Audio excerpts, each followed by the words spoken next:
Hey Devin, go film YouTube videos about backpacking. It'll be fun, they said. Do it in the winter. It'll be fun, they said. Post-holing without gaiters and proper shoes on. It'll be fun, they said. Oh, guys, it's so pretty up here right now. There's a bit more snow than I had kind of anticipated. Made for some unwanted post-holing to get to where we're filming right now, but I just needed to spend some time in the forest. And I also want to have a discussion, obviously, that's why you're watching this video. But let's talk about why people end up hating hiking or backpacking.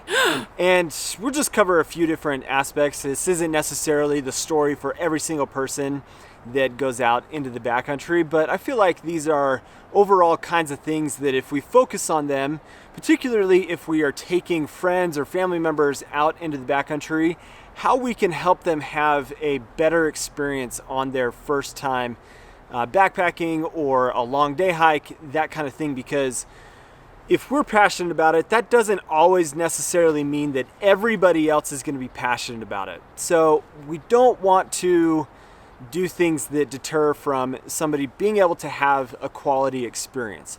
So the first thing that I feel like is something that results in somebody not enjoying being in the backcountry or not enjoying hiking and backpacking is unrealistic expectations for what the trip is going to be, what you anticipate yourself finding yourself doing.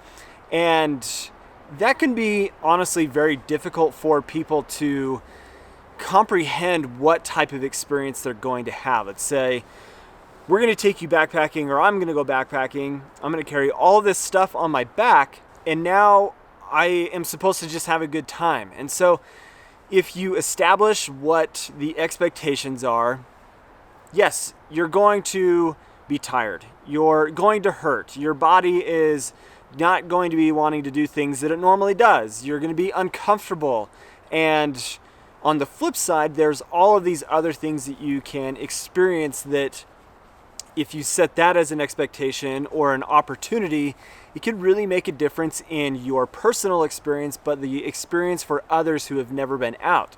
For example, incredible sunsets and just great social time out together as friends and family, and beautiful sunrises to go with sunsets, and amazing locations that are just so beautiful, and to be distraction free from so many things that do distract us a lot from the things that we do day to day. So let's set realistic expectations for yourself as well as for those that you would potentially be going out with. Now, item number 2 of why somebody might not enjoy backpacking and end up hating it is just poor planning on their part. Because if you just say, well, yeah, I'm just going to go out, it's going to work out, and that'll be good. Yes, you could probably do that a couple times before you start realizing that, okay, something could go wrong here. And that's where poor planning and risk management come into play. Because if I don't make good plans for where I'm planning to go into the backcountry, then the risks that I am subjecting myself to become even more exponential. Because if let's say I'm going into the desert and water sources are already limited in the desert, and I'm like, oh yeah, I'll just carry all this water and I'll find water on the trail. That's not necessarily going to be the best mindset for you to have for this kind of approach, because you may not find any water, and there are plenty of places, particularly here in Utah, that you'll go miles and miles and miles without any water. And even if somebody said in a trip report that, yeah, there is water here, you can't promise and just bank on that being a reliable source. And even if you call ranger stations and say, hey, what kind of conditions am I going to experience? It may have been over a week since a backcountry ranger had been in that area to be able to give condition reports and stuff for that particular location. So avoid poor planning and make sure that you understand the risks, and that's going to just make things a lot better for you in the backcountry. Obviously, a lot of what I talk about on this channel has to do with the gear that you take into the backcountry with you and just backpacking gear in general. And that happens to be like the next aspect of what I want to talk about, of how people end up not enjoying backpacking. And it's just using the wrong gear in general. If you're not focused on having the right gear for the conditions and the elements that you're going to experience, or you take the approach of, I'm just going to borrow a bunch of gear and that's going to be just what I need to be able to go out. Again, that's probably going to work for your first time or your first couple times and you're not looking to invest a bunch of money into it. But if you are looking to spend a lot of time in the backcountry, stop borrowing gear and get the right gear for what your body type is, because everybody does things different. We all have different eating habits and the way that our bodies metabolize, and we might sleep colder, we might sleep warmer because of that. Taller, shorter, wider, narrower, whatever this scenario is for you, you're going to be different than the person that is your best friend or family member. And so having the right gear will make all the difference in just a comfortable and quality experience in the backcountry. So make sure that you have a pack that fits you. Make sure that you have a sleeping bag or quilt that is appropriate for the conditions. Make sure that your sleeping pad is something that fits your sleeping style. If you sleep on your stomach or your back or a side sleeper, there are a lot of different options that cater to that kind of aspect of what kind of sleeper you are. Or if you want to go the hammock route, you can do that as well. Just make sure that what you are using is going to provide a comfortable experience. And if you have a backpack or something that is too large or too small, that can really change just overall your experience on the trail and make things really not enjoyable. And I would say that primarily the most people that say I don't like backpacking is because they are not used to having all of the weight on their back. And second to that is their pack is just fitted really poor and it's super uncomfortable. I don't like to be uncomfortable, even though I do this all the time. When I carried a pack that was too large for me and I didn't enjoy the fit of it when I was in Olympic National Park earlier this year, the time on the trail was less enjoyable because I was more worried about how my pack was fitting than anything else happening around me. And it just got to the point that it was a mental frustration that I couldn't get out of my head. And so make sure that you have the right gear for what you're trying to do.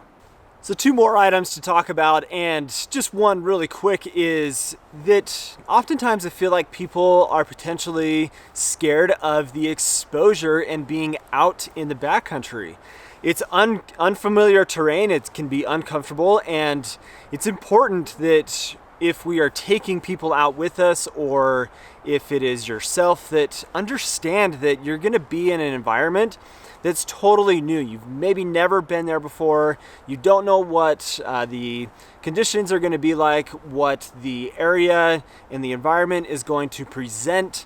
And so that can be really uncomfortable. And it's very important, I feel like, to understand that that's a real thing. So if you need to bring with you some comfort items from home that give you that sense of just feeling more secure in that area because you have those specific items, your teddy bear that you sleep with at night, obviously you need to bring that with you. It really is a real thing. And don't let the aspect of only carry what you need and just be as minimalist as possible to be something that deters you from being able to feel that security and just that sense of like, this is where my home is. And I feel like that's oftentimes a lot of what people like to experience with a good tent system out in the backcountry.